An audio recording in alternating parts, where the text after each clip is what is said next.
शिवा और अजगर आनंदी की अनोखी दोस्ती बहुत समय पहले की बात है। एक घने जंगल के किनारे एक छोटा सा गांव था। इस गांव में एक परिवार रहता था जिसमें एक छोटा सा लड़का था जिसका नाम शिवा था। शिवा बहुत ही प्यारा और नटखट बच्चा था। उसे जंगल में घूमना और वहां के जानवरों के साथ खेलना बहुत अच्छा लगता था। वह हर रोज जंगल में जाता और वहां के पेड़ पौधों और जानवरों के बारे में नई नई बातें सीखता। शिवा का जंगल में घूमना, शिवा का दिन जंगल में बिताना आम बात थी। वह कभी पेड़ों पर चढ़ता तो कभी नदी किनारे मछलियां देखता। जंगल के छोटे मोटे जानवर भी उसके अच्छे दोस्त बन गए थे। लेकिन एक दिन कुछ अलग हुआ। शिवा ने जंगल के एक कोने में कुछ अजीब देखा। वहां एक छोटी सी अजगर सांप थी जो बहुत ही कमजोर और अकेली लग रही थी। ऐसा लग रहा था कि वह अपनी मां से बिछड़ गई थी और डर के मारे एक पेड़ के नीचे दुबकी हुई थी। शिवा और अजगर का मिलना शिवा को उस अजगर पर बहुत दया आई। उसने सोचा कि अगर वह इसे ऐसे ही यहां छोड़ देगा तो यह भूखी प्यासी मर जाएगी। इसलिए उसने अजगर को अपने पास बुलाया। पहले तो अजगर थोड़ा डर रही थी, लेकिन शिवा की मीठी आवाज सुनकर वह धीरे धीरे उसके पास आ गई। शिवा ने उसे अपने हाथों से उठाया और अपने गांव ले आया। उसने उस अजगर का नाम आनंदी रखा। शिवा और आनंदी की दोस्ती की शुरुआत शिवा ने आनंदी की खूब देखभाल की। वह उसे दूध पिलाता, उसके साथ खेलता और उसे प्यार से सहलाता।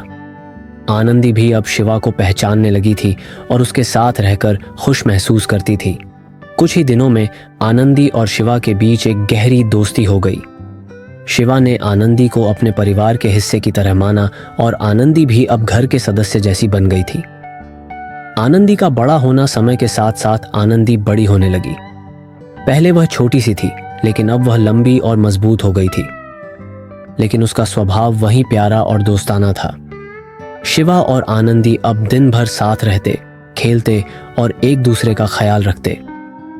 गांव के बाकी बच्चे भी शिवा और आनंदी की दोस्ती को देखकर हैरान होते, क्योंकि उन्होंने कभी नहीं सोचा था कि एक अजगर और इंसान के बीच इतनी गहरी दोस्ती हो सकती है।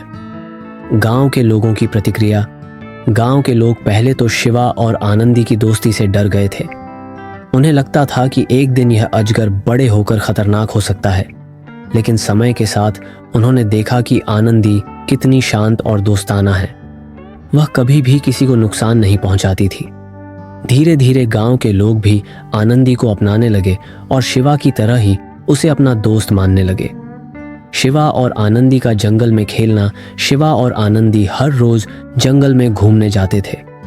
आनंदी अब इतनी बड़ी हो गई थी कि वह शिवा को अपनी पीठ पर बिठाकर पूरे जंगल में घुमाने लगी। शिवा को यह बहुत अच्छा लगता था। वह ऊंचाई से जंगल को देखता और अपने नए नए अनुभवों को महसूस करता। दोनों की यह दोस्ती अब और भी मजबूत हो गई थी। तूफान की रात एक दिन गांव में बहुत बड़ा तूफान आया।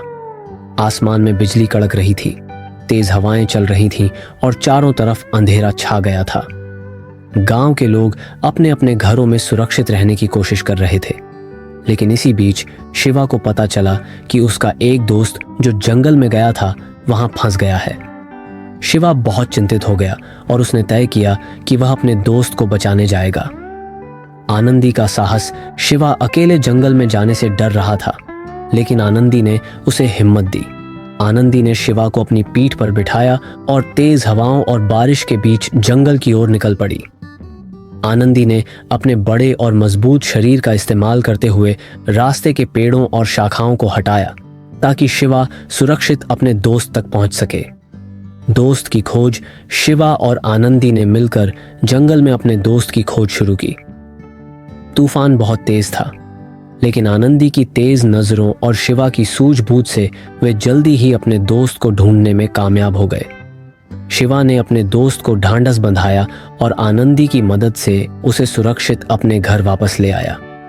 गांव में सम्मान और दोस्ती की मिसाल।